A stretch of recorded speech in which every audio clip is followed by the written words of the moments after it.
क्या वास्तव में यह पौधा आपको आसमान में उड़ने की शक्ति दे सकता है? इस पौधे को वायुगमन सिद्धि के लिए क्यों किया जाता था? पहले प्रयोग, इस पौधे के रुई से क्यों अदृश्य शक्ति दिखाई देने लगता है? क्या यह पौधा सच में सोना उगलता है? दोस्तों, भारतीय भूमि पर अनगिनत ऐसे पेड़ पौधे उगते हैं जो केवल वनस्पति मात्र नहीं है। इन्हीं में से एक सर्वप्रमुख और चमत्कारी पौधा है मदार, जिसे संस्कृत में अर्क, मंदार और हिंदी में आक या अकोआ भी कहते हैं। दोस्तों, आयुर्वेद के प्राचीन ग्रंथों जैसे चरक संहिता, सुश्रुत संहिता और भाव प्रकाश में मदार के दूध का प्रयोग। दोस्तों, मदार का दूध इसका सबसे विषैला और साथ ही सबसे गुणकारी भाग है। इसका प्रयोग केवल बाह्य रूप से बाहर लगाने के लिए किया जाता है। एक, चर्म रोगों में कुष्ठ, दाद, खाज। मदार के दूध में अद्भुत चर्म रोग नाशक गुण होते हैं। दाद या एक्जिमा, पामा जैसी स्थितियों में इसके दूध को हल्दी के चूर्ण के साथ मिलाकर एक लेप तैयार किया जाता है। इस लेप को प्रभावित स्थान पर लगाने से फफूंद, फंगस और कीटाणु नष्ट होते हैं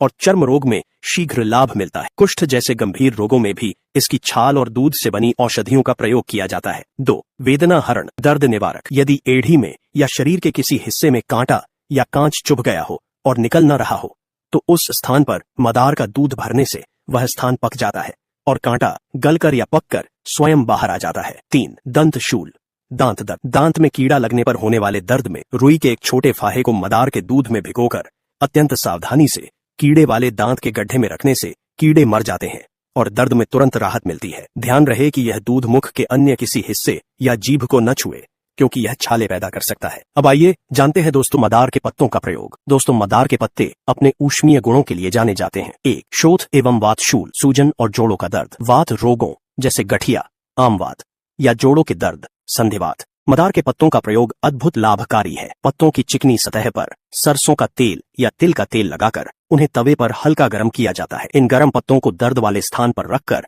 ऊपर से कपड़ा बांध देने से पत्तों की गर्मी और उनके औषधीय गुणवाद का शमन करते हैं। सूजन कम होती है और दर्द में आराम मिलता है। 2, पैर के छाले और एड़ी का दर्द। बहुत चलने से या अन्य कारण से पैरों के तलवों में हुए छालों या दर्द में मदार के पत्तों को सीधा तलवे पर रखकर मोजा पहन लेने से आराम मिलता है। 3, मधुमेह, डायबिटीज। यह एक पारंपरिक लोक प्रयोग है जिसमें मदार के 2 पत्तों को प्रतिदिन रात्रि में सोते समय पैरों के तलवों पर इस प्रकार बांधा जाता है कि पत्ते की चिकनी सतह तलवे को स्पर्श करे। माना जाता है कि यह शरीर की अतिरिक्त शर्करा को सोखने में सहायता करता है। इसका वैज्ञानिक आधार स्पष्ट नहीं है, किंतु यह प्रयोग लोक चिकित्सा में प्रचलित है। अब आइए जानते हैं दोस्तों मदार के पुष्प अर्थात फूल का प्रयोग। दोस्तों, मदार के फूल, विशेषकर सफेद फूल, श्वास रोगों के लिए उत्तम माने गए हैं। 1, श्वास और कास, अस्थमा और खांसी। मदार के फूलों को सुखाकर उनका चूर्ण बनाया जाता है। इस चूर्ण की बहुत अल्प मात्रा, 1 या 2 रत्ती, को अदरक के